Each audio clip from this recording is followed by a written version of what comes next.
মহাকাশে এই যে বিশাল বিশাল রকেট যায়, এর পেছনের রহস্যটা আসলে কি?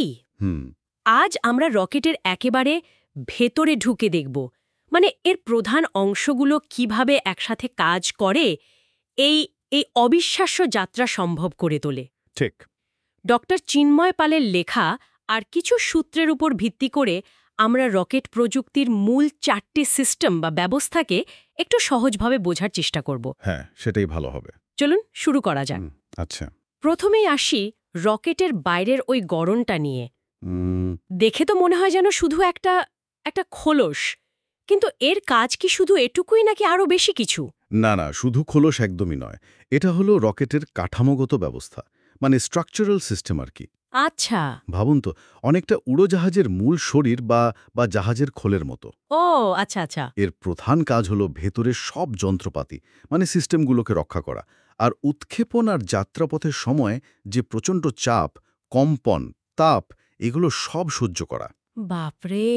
সব। আর বাইরের দিকে একটা পাতলা ত্বক বা স্কিন। হালকা কেন? কারণ প্রতি কেজি ওজন কমানো, মানে সেই ওজনটা পেলোড বা জ্বালানির জন্য ব্যবহার করা যায়। এতে মিশনের ক্ষমতা অনেক বেড়ে যায়, বুঝলেন? ঠিক ঠিক। কিছু রকেটে দেখবেন নিচের দিকে পাখনা বা ফিন থাকে। হ্যাঁ দেখেছি। ওগুলো বাতাসের মধ্যে দিয়ে যাওয়ার সময় রকেটটাকে স্থির রাখে। অনেকটা তীরের পেছনের পালকের মতো কাজ করে। ও ইন্টারেস্টিং। আর হ্যাঁ, পেলোডকে রক্ষা করার জন্য পেলোড ফেয়ারিংও কিন্তু এই কাঠামোরই একটা অংশ। আচ্ছা, তাহলে এই যে মজবুত কাঠামোর কথা বললেন, এর ভেতরে যা থাকে সেটাই কি পেলোড? একদম। কি ধরনের জিনিস হতে পারে এই পেলোড? দেখুন, পেলোড ব্যবস্থাটাই হলো মিশনের আসল উদ্দেশ্য।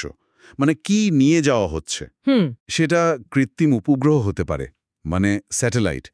আবার ধরুন হাবল টেলিস্কোপের মতো বিশাল বৈজ্ঞানিক যন্ত্র হতে পারে। ও নভোচারীদের নিয়ে যাওয়ার জন্য ক্যাপসুলও হতে পারে, যেমন ধরুন নাসার ওরিয়ন। হ্যাঁ হ্যাঁ। আবার ইতিহাসে যদি দেখেন, জার্মান V2 রকেটে যেমন বিস্ফোরকও পেলোড হিসেবে ব্যবহার করা হয়েছে। তাই নাকি? মানে সামরিক কাজেও? হ্যাঁ, অবশ্যই। রকেটের ওই সূচলো মাথাটা, মানে নোজকোন, ওটা বাতাসের বাধা কমায়, আর অনেক সময় ওটার ভেতরেও পেলোডের অংশ থাকে। আচ্ছা। স্পেস এক্সের ফ্যালকন 9 বা অ্যাটলাস ভি, এরা তো নভোচারী আর স্যাটেলাইট দুটোই নিয়ে গেছে। এগুলো খুব ভালো উদাহরণ। হ্যাঁ, পেলোডের ধরন দেখেই তাহলে মিশনের গুরুত্বটা বোঝা যায়। ঠিক তাই। আচ্ছা বেশ, পেলোড তো গেল, কিন্তু এই পেলোডকে তো শুধু বহন করলেই হবে না, একদম ঠিকঠাক পথে নির্দিষ্ট গন্তব্যেও তো পৌঁছাতে হবে। এই যে নিখুঁত পথ চলার ব্যাপারটা, এটা কিভাবে নিয়ন্ত্রণ করা হয়? ঠিক পয়েন্ট। এখানেই আসে নির্দেশনা ব্যবস্থা বা গাইডেন্স সিস্টেমের কামাল। হুম হুম। এটা হলো রকেটের ব্রেন, মানে মস্তিষ্ক। রকেটের মস্তিষ্ক। বাহ। হ্যাঁ, এতে থাকে খুব উন্নত কম্পিউটার, রাডার আর নানা রকম সেন্সর। কি রকম সেন্সর? যেমন ধরুন ইনার্শিয়াল ন্যাভিগেশন সিস্টেম বা INS। এটা কিন্তু জিপিএস ছাড়াই কাজ করে। জিপিএস ছাড়া? কিভাবে? ভেতরের অ্যাক্সেলেরোমিটার আর জাইরোস্কোপ ব্যবহার করে। এগুলোর সাহায্যে রকেটের অবস্থান, গতি, কোন দিকে যাচ্ছে সব একদম নিখুঁতভাবে নির্ণয় করতে পারে। দারুণ তো। এই সিস্টেম থেকে পাওয়া তথ্যের ভিত্তিতে কম্পিউটার ক্রমাগত পথটা ঠিক রাখতে থাকে। কিভাবে ঠিক রাখে? এর জন্য ইঞ্জিনের যে মুখটা থাকে, মানে নজেল, ওটাকে অল্প ঘোরানো হয়। একে বলে জিম্বলড থ্রাস্ট। ও জিম্বলড থ্রাস্ট। হ্যাঁ, অথবা কখনো কখনো ছোট ছোট অতিরিক্ত থ্রাস্টার ব্যবহার করা হয় দিক বদলানোর জন্য। এই সিস্টেমটাই পুরোটা দেখে যাতে রকেট তার লক্ষ্যে পৌঁছায়। আচ্ছা। এমনকি দরকার পড়লে ইঞ্জিনের ধাক্কা, মানে থ্রাস্টও কম বেশি করে। যেমন ধরুন ম্যাক্স কিউ এর সময়, ম্যাক্স কিউ সেটা কি? মানে যখন বায়ুমণ্ডলের চাপ রকেটের কাঠামোর ওপর সবচেয়ে বেশি থাকে, তখন ইঞ্জিনের থ্রাস্টটা একটু কমাতে হয়, না হলে কাঠামো ক্ষতিগ্রস্ত হতে পারে। ও বোঝা গেল। খুবই জটিল সিস্টেম তাহলে। হ্যাঁ, খুবই। আচ্ছা, তাহলে মস্তিষ্ক তো পথ দেখালো, কিন্তু এই যে বিশাল একটা রকেট, তাকে পৃথিবী ছেড়ে সোজা উপরে তোলার জন্য যে প্রচণ্ড শক্তিটা দরকার, সেটা কোথা থেকে আসে? এটাই কি আসল ইঞ্জিন? হ্যাঁ, ঠিক ধরেছেন। এটাই হলো প্রপালশন ব্যবস্থা বা চালিকা শক্তি। রকেটের বেশিরভাগ ওজন আর জায়গাই কিন্তু এটার জন্য।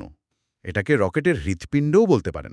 হৃৎপিণ্ড? হ্যাঁ, এর কাজ হলো নিউটনের তৃতীয় সূত্র মেনে থ্রাস্ট বা ধাক্কা তৈরি করা। কিভাবে? সাধারণত জ্বালানি বা ফুয়েল আর জারক বা অক্সিডাইজার, এই দুটোকে একসাথে মেশানো হয়। কোথায় মেশানো হয়? একটা দহন কক্ষে, মানে কম্বাসশন চেম্বারে। আহ! সেখানে এগুলোকে পোড়ানো হয়।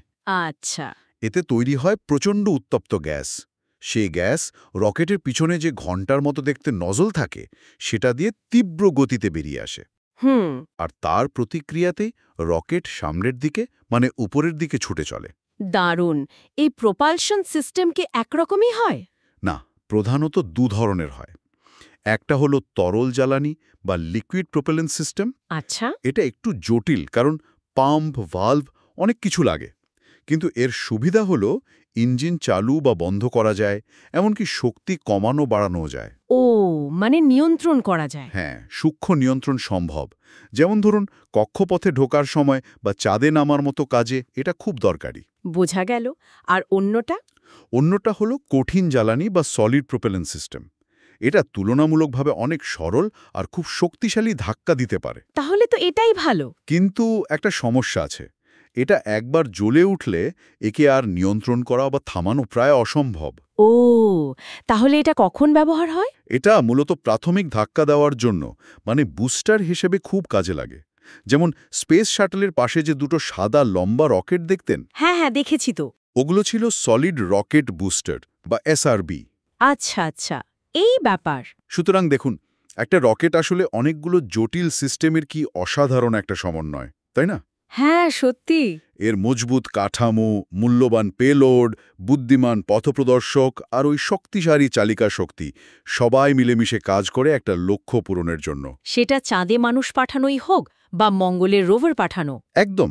সত্যি অভাবনীয়। মানে এতগুলো সিস্টেম, এত জটিলতা, সবকিছু নিখুঁতভাবে একসাথে কাজ করছে, এটা ভাবলেই অবাক লাগে। ঠিক। এত জটিলতার মধ্যে নিশ্চয়ই অনেক চ্যালেঞ্জও থাকে। অবশ্যই।